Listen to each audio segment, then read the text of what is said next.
Thank you so much. Thanks. What's that? Oh, sorry. This is Wollersheim. Thank you so much. And this is Jason, yeah. He's in movies and stuff, and he's recently just left Scientology. He was an OT5, class 5 auditor, right? That's right. And he's speaking out now. How are you? Good. Maybe we can go over to the front of the organ circulation there. Yeah. Awesome. Sorry, just a little bit ago. Here, go. Well, in my court case back in 1985, we brought out the actual secret policy in their own form, and we submitted it as a piece of court evidence. Of course, they denied that, well, they used to do that, but they don't do it now. Since 1985, as a director of FactNet, I've been dealing with Scientology for God knows how many years.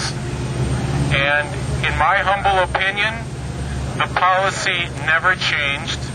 It hasn't changed. It's still in force right now.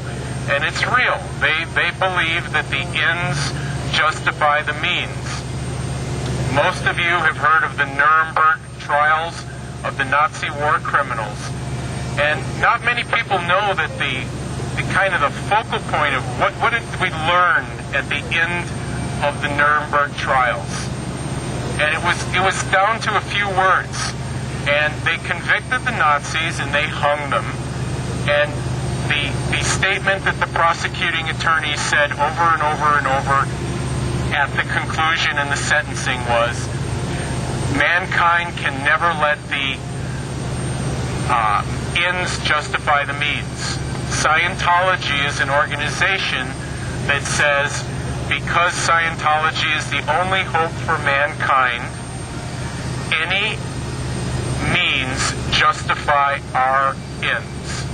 And all their morality and ethics, which produces things like the fair game policy, a process called R245. Has anybody seen R245? Yeah. Okay.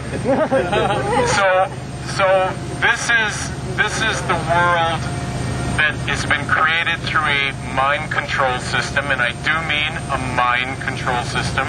The same thing they used on Catholic cardinals in Russia when they put them into thought reform camps. The same thing they used on Chinese intellectuals when they put them into the thought struggle camps. This is what's produced. And what's really amazing is you. And what's amazing about you is that you have the courage to stand up in a world and say freedom of thought and rationality and free speech and not letting crazy people do crazy things. They can believe anything they want over there, but we're not going to let crazy people do crazy things, and we're going to protest it, and we're going to highlight it, and we're going to shame it, and we're going to educate about it. You're the ones that I admire. I think that you guys, every one of you, is just an amazing, courageous person, and what you're doing is absolutely needed, not just for that little building over there. That little building is tiny. Scientology is a tiny user and consumer of what I call third and fourth generation mind control. And by you making the best example of the worst example highly public, what you're doing is you're going to be inoculating society on the use of mind control and protecting rationality. Because rationality is the only thing that protects humanity and democracy. So, all of you, you are the heroes of the future war against mind control in governments, in corporations, in society. You guys are doing a lot more than fighting that little tiny, insignificant, nasty organization. That's all I gotta say. Yeah.